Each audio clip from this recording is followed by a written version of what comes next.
What's up, guys? Welcome to G Whiskey. My name is Jeff. This is a channel where I offer my thoughts and opinions on a specific whiskey, and once in a while I'll throw in a whiskey-related list. That sounds interesting? Hit subscribe down below. And with that out of the way, let's jump into our list. Today we're talking about my top 5 Canadian whiskies. Stick around.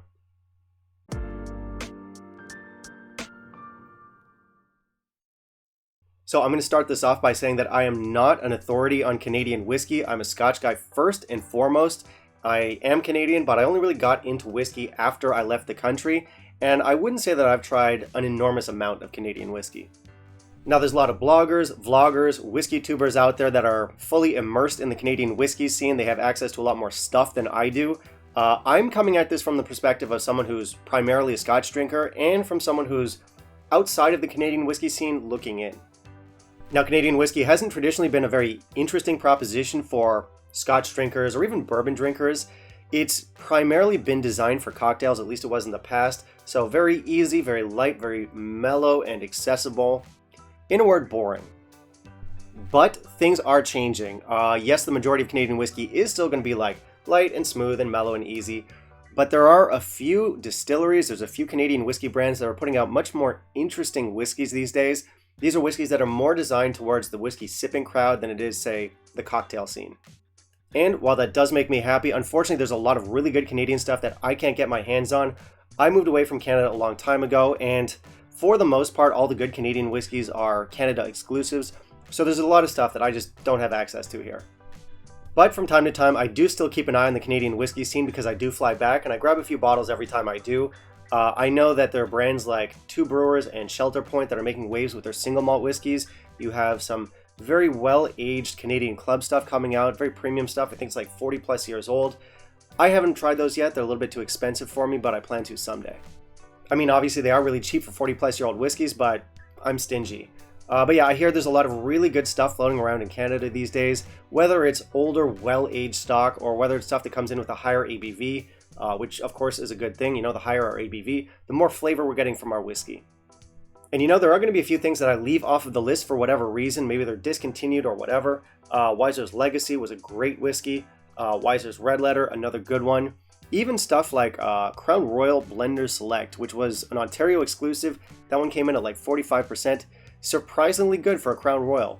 But yeah, for whatever reason, there are a few that just didn't make it onto the list. Anyway, my recommendations today are going to cover a range of budgets and a range of styles, so hopefully there's going to be something for everyone in there. After the list, I'm going to show you what honorable mention I've got in my glass over here. It's a beauty, so make sure you stick around for that. And with all that said, why don't we just jump into our list? And in the meantime, if you could kindly leave a like down below, that'd be greatly appreciated.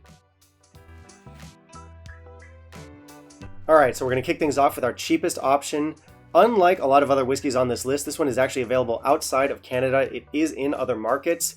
It's been an ambassador for good quality Canadian stuff for some time. Comes in at 43%. It's a single pot still rye. Talking about Lot 40. Now, there are other versions of Lot 40 out there. A lot of them are more expensive, and I think a lot of them are better, but I figured I'd just recommend the classic to you guys today. This one is a bit of a staple. I like it a lot more than stuff like your Crown Royal Northern Harvest Rye, which was all the rage a few years back.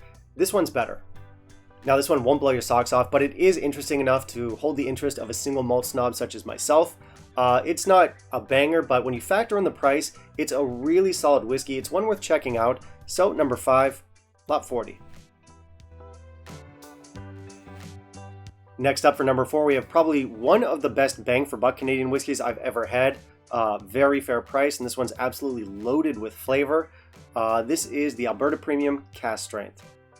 I've got the third release with me here. The first release was a hit pretty much right out the gate. Since then, the accolades have been piling in. You have Jim Murray, you have the International Spirits Competition. This one is a certified hit, and it deserves all the positive attention it's getting. Especially again when you factor in price, this one costs about 80 Canadian, so that's like 62 US, 47 pounds.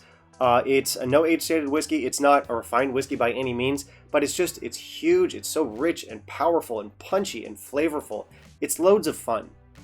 Now, there is some heat to this one, which is not surprising. It comes in at 63.7% ABV, but it's never over the top. It's never too much, and it does take water nicely. Now, as far as I know, this one's still very widely available within Canada, so if you live there or if you have friends there, or if you plan on visiting, definitely pick up a bottle of this. Again, great bang for buck. Number 4, Alberta Premium Cask Strength. Next up, we've got a whiskey that's only slightly more expensive, and it takes us in a totally different direction flavor-wise. In a lot of ways, you could say this is the polar opposite to the Alberta Premium cask strength. This is one of the prettiest Canadian whiskeys you're ever likely to try, Canadian Rockies 21-year-old. This brand recently put out a 17-year-old that I hear is also very good, but I've only had the 21 and I absolutely love it. It's 100% corn whiskey. It comes in at 46%. Obviously, we have a nice age statement. And it's a very gentle floral whiskey, but it's never boring. It's got complexity, it's got layers, it's got character. So it's not your average typical like run-of-the-mill smooth Canadian whiskey. There's some depth to this, there's a lot of nuance to it. It's got a much prettier, calmer, more refined character than pretty much any of the other whiskeys on this list. I absolutely love it. I love the layers to it. Check it out if you get the chance. Canadian Rockies 21. Next up for number 2, we've got the most premium whiskey on this list. This one is a well-aged expression. And the beauty with Canadian whiskey is that even the older stuff isn't going to cost you an arm and a leg. You're not going to spend the rest of your life in crippling debt. This one only comes in at about 200 Canadian, or I think it's about 160 US, 120 pounds, which considering what you're getting is a great deal. This is the Wiser's 35.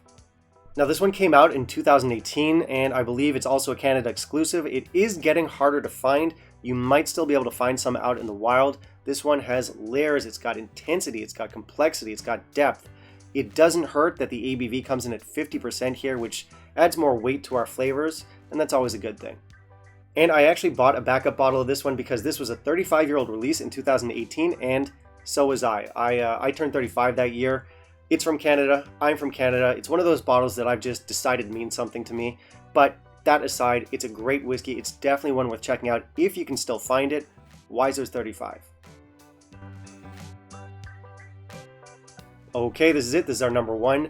This one is another premium whiskey. It's not quite as expensive as the Wiser's 35. This one comes in at around 150 Canadian, so still a pretty penny, but worth it when you factor in the quality and the age that we're getting here. This is the Wiser's 23 cask strength. Our bottle here says this is the first cask strength blend the brand ever put out. This one is a 2019 release, but you can still find it at least in Quebec and Ontario, so if you're looking for it, you shouldn't have too much trouble tracking it down. Since then, they put out a 2020 release. That one was a 22-year-old cask strength port barrel finish. Apparently not quite as good. I don't know why you'd want to finish a whiskey like this in a port barrel, but okay. I mean, I didn't try it. Maybe it worked. Anyway, our 23-year-old here is one that Canada could proudly display on the world stage. I think this one could take on competitions. I think it could win over a lot of fans. And it can put the word out that Canadian whiskey doesn't need to be boring and mellow and sort of uneventful. This one, it's a spectacular whiskey. It really is. It's an absolute beast at 64.3%. It's just loaded with these huge, complex, interesting flavors. We have buttered popcorn and caramel and oak in here. Comes together beautifully. It doesn't burn too much considering the ABV. And, I don't care if you're coming from the world of scotch or bourbon or whatever. Try this one out. I don't think you'll be disappointed. It's got a lot to offer. It's a really beautiful whiskey. And again, the best Canadian whiskey I've ever tried, Wiser's 23. Alright, so that's it. That's the list. I'm sure it's an incomplete one. There are a lot of good Canadian whiskeys that I have yet to try. There's the Lot 40 cask strengths. There's those super old Canadian clubs. I think there's even a new 18-year-old cask strength Lot 40 that sounds amazing. So let me put it out to you. If you live in Canada or if you're a lover of Canadian whiskey, what did I leave off this list? What should have been included here? Anyway, before the big reveal of my honorable mention here, I just want to share a few quick thoughts. I'm very hopeful for the future of Canadian whiskey. I think that a lot of brands and a lot of distilleries are moving in the right direction. They're offering us more interesting, challenging, complex whiskeys that are for a more discerning palate. Anyway, yeah, really happy about that. Hope things continue down that path, and that is my 2 cents. Now, let's get to the big reveal. What is it that I'm drinking in my glass? I have a glass of maple syrup. Why? Why am I drinking maple syrup? Well, I live in Taiwan, and I just do not have access to any good Canadian stuff. The only bottles I have are the ones that I bring back from Canada. You can bring like 2 in your luggage every time you fly back, so I really wish I could get my hands on more good stuff from the motherland, but I just can't. So, maple syrup. Alright, that's it. That's it for today, guys. Thank you very much for watching. If you want to help support the channel, please consider becoming a patron. like, comment, subscribe. You know the drill. We'll catch you next time. Bye.